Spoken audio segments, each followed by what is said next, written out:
شرف الأكوان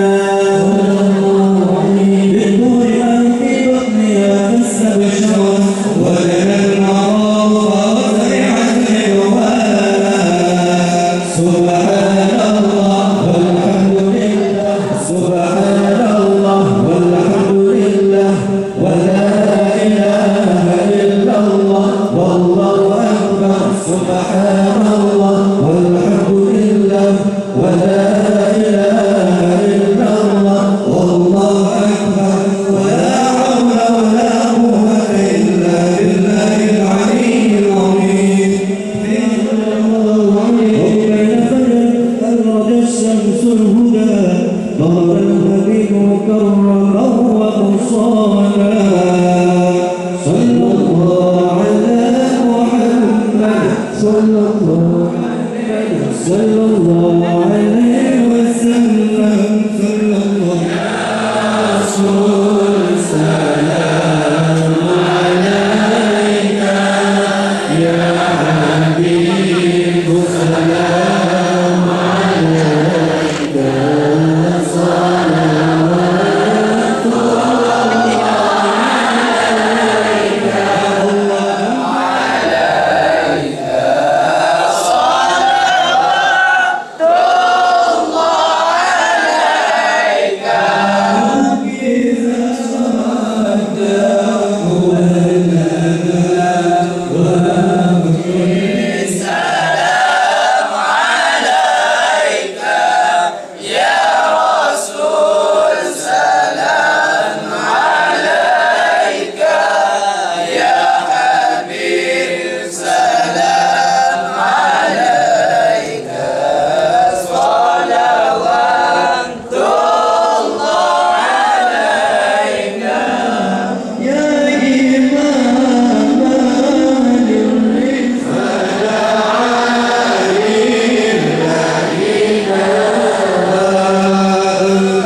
Sayyidina Muhammad wa ala alihi wa sahbihi ajma'in.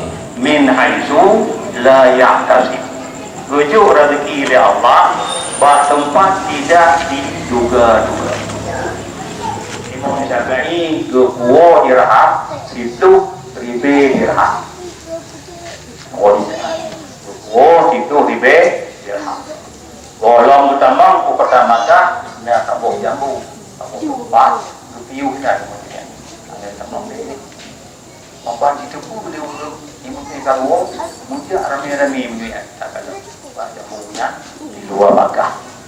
Peng yang itu ribe dirham, luar batu macam ni dah. Dah ini banyak dah. Kanyo ini mana? Ini na. Ya, kalau dia ada apa macam ini na. Baik dengan sini peng lah, peng tujuh nama tu. Nah, baik dengan sini tujuh nama tu. Nah, yang tadi pun ni. Titipan pun ni. Muteneng tadi. Orang dahil mo sabihin, utama dalam hamamnya kat mamano. Masih awal dia hamam. Kat mamano tersedia ini. Hukumnya. Jiwa obat diberi hamamnya. Jiwa pada dia berapa? Berinya obat dan obat.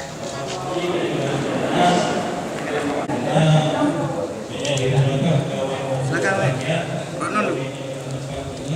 Kenal lah.